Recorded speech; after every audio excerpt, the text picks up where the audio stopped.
जिले की हलचल। आकाशवाणी लखनऊ से प्रस्तुत है जिले की हलचल। आज सुनिए महोबा और औरैया जिलों की हलचल। पहले सुनते हैं महोबा जिले की हलचल। आलेख और स्वर है अमित श्रोतिये का।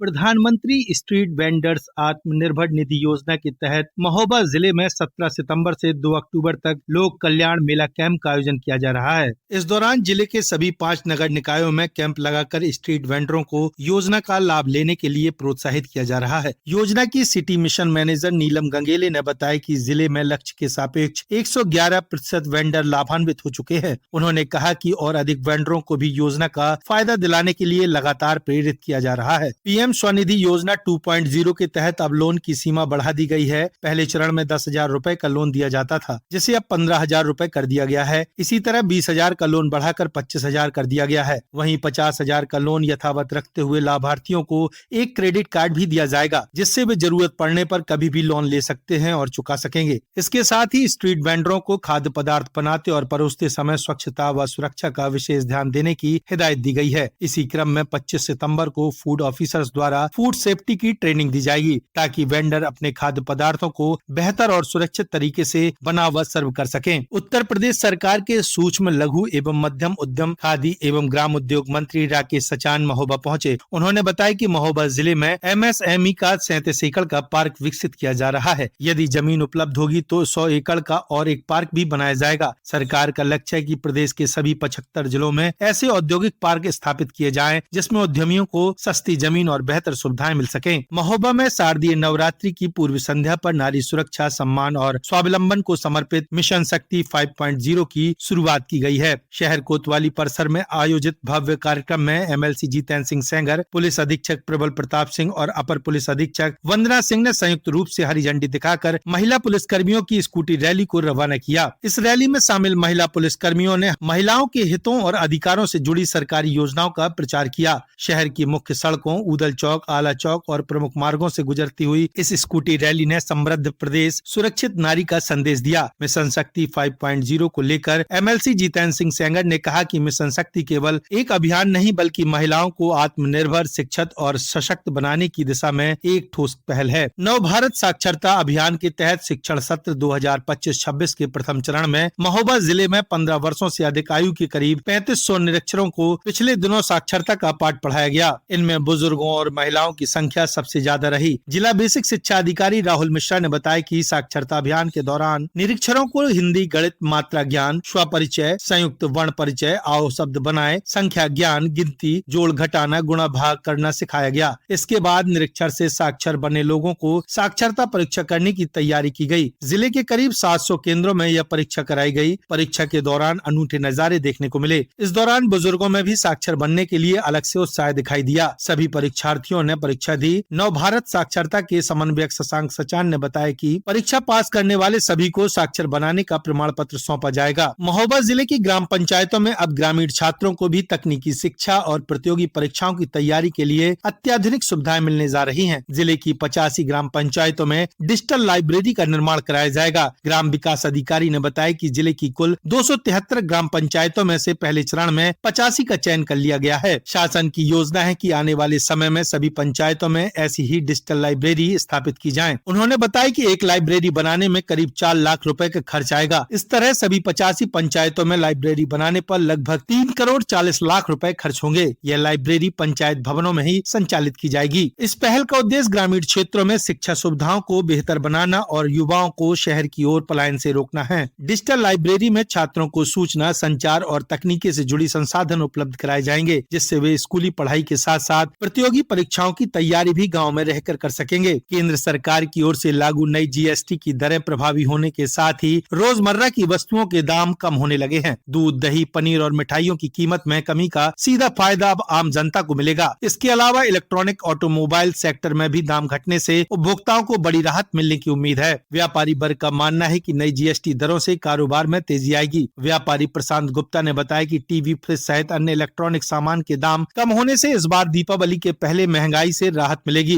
रोजमर्रा की वस्तुओं की कीमत घटने से उपभोक्ताओं के साथ साथ व्यापारियों का भी फायदा होगा। नए जीएसटी स्लैब से डेयरी उत्पादों पर लाभ होगा। इसके साथ ही सीमेंट के दामों में भी करीब 35 से 40 रुपए की कमी दर्ज की जा रही है। इससे आम लोगों को मकान बनाने और निर्माण कार्यों में सीधी राहत मिलेगी। व्यापारियों का कहना है कि त्योहारी सीजन में व्यापार की रौनक लौटेगी और बिक्री में इजाफा होगा। इससे आम आदमी की जेब पर भी कम असर पड़ रहा है और व्यापारी की लागत में भी बड़ा अंतर आया है। जो भी उपभोक्ता है, जो भी एंड कंज्यूमर है, उसको राहत देने का एक बहुत बड़ा क्रांतिकारी कदम है और इसके लिए सरकार की कोटि कोटि सराहना की जानी चाहिए। महोबा जिले की हलचल के बाद आइए सुनते हैं औरैया जिले की हलचल। आलेख और स्वर है मनोज कुमार का।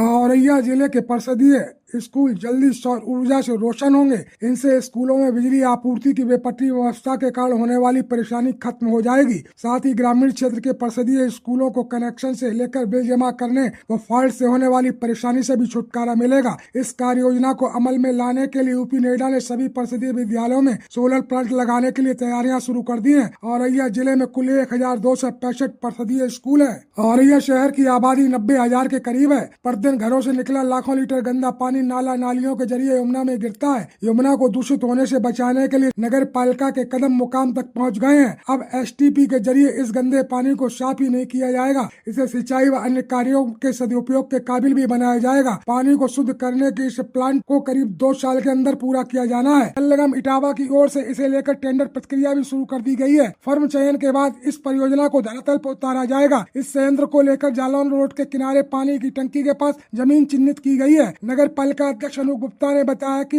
एनटीपी प्लांट से लेकर शासन स्तर से 70 करोड़ की मंजूरी मिल गई है। जमीन का चयन भी कर लिया गया है। कार्यदायी संस्था जल निगम इटावा अब इसे पूरा कराएगी।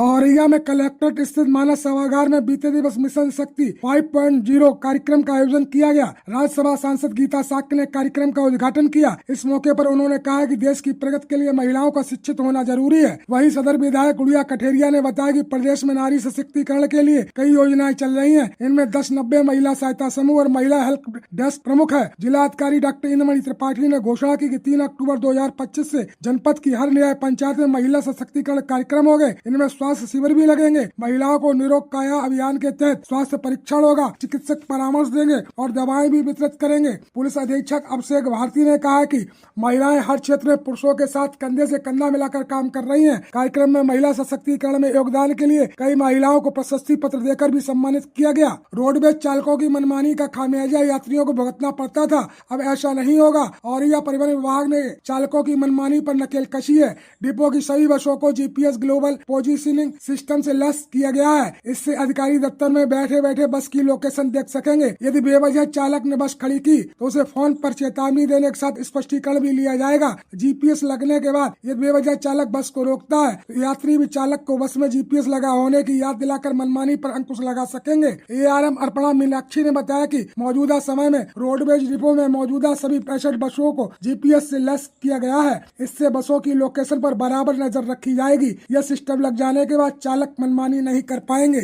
औरैया शहर से करीब 10 किलोमीटर दूर जिला मुख्यालय ककोर के करीब उमरसेड़ा गांव में राजकीय आयुर्वेदिक जिला अस्पताल बनाने के लिए कागजी औपचारिकताएं पूरी कर ली गई है। जिला मुख्यालय और जिला अस्पताल के बीच मुख्य सड़क के किनारे चिन्हित की गई है। 1 एकड़ जमीन को बाकायदा राजकीय आयुर्वेदिक अस्पताल के नाम से दर्ज कर शासन को रिपोर्ट भेज दी गई है। औरैया के वासिंदों को आयुर्वेद की सौगात मिली है। यहाँ 2 नए अस्पताल की मंजूरी मिली है। 5 बेड की सुविधा के साथ 1 जिला अस्पताल और 4 बेड की सुविधा वाला 1 अस्पताल शहर में बनेगा। औरैया शहर से करीब 10 किलोमीटर दूर जिला मुख्यालय ककोर के करीब उमरसेड़ा गाँव में राजकीय आयुर्वेदिक जिला अस्पताल बनाने के लिए कागजी औपचारिकताएं पूरी हो चुकी है। जिला मुख्यालय और जिला अस्पताल के बीच में मुख्य सड़क के किनारे चिन्हित की गई है। 1 एकड़ जमीन को बाकायदा राजकीय आयुर्वेदिक अस्पताल के नाम से दर्ज कर शासन को इसकी रिपोर्ट भेज दी गई है। नोडल अधिकारी आयुष विभाग के डॉक्टर आलोक सिंह बताते हैं कि शासन स्तर से औरैया में राजकीय आयुर्वेदिक जिला अस्पताल की मंजूरी मिली है। शहर में भी नया अस्पताल बनना है। इसके लिए प्रशासन की मदद से अस्पताल के लिए जमीन आवंटित हो चुकी है। शासन को इसकी रिपोर्ट भेज दी गई है। दोनों अस्पतालों के निर्माण के लिए शासन स्तर से बजट का इंतजार है। शारदीय नवरात्रि की शुरुआत हो चुकी है। कस्बा सहित ग्रामीण क्षेत्र में मां के जयकारों से गुंजायमान हो गए हैं। चारों तरफ शक्ति की साधना पूर्ण आस्था व श्रद्धा के साथ की जा रही है। जगह जगह पर सजाए गए पूजा पंडाल में सांस्कृतिक कार्यक्रमों के साथ मां की आरती व जयकारों की गूंज सुनाई दे रही है। ये था आकाशवाणी लखनऊ के क्षेत्रीय समाचार एकांश द्वारा प्रस्तुत जिले की हलचल का आज का अंक।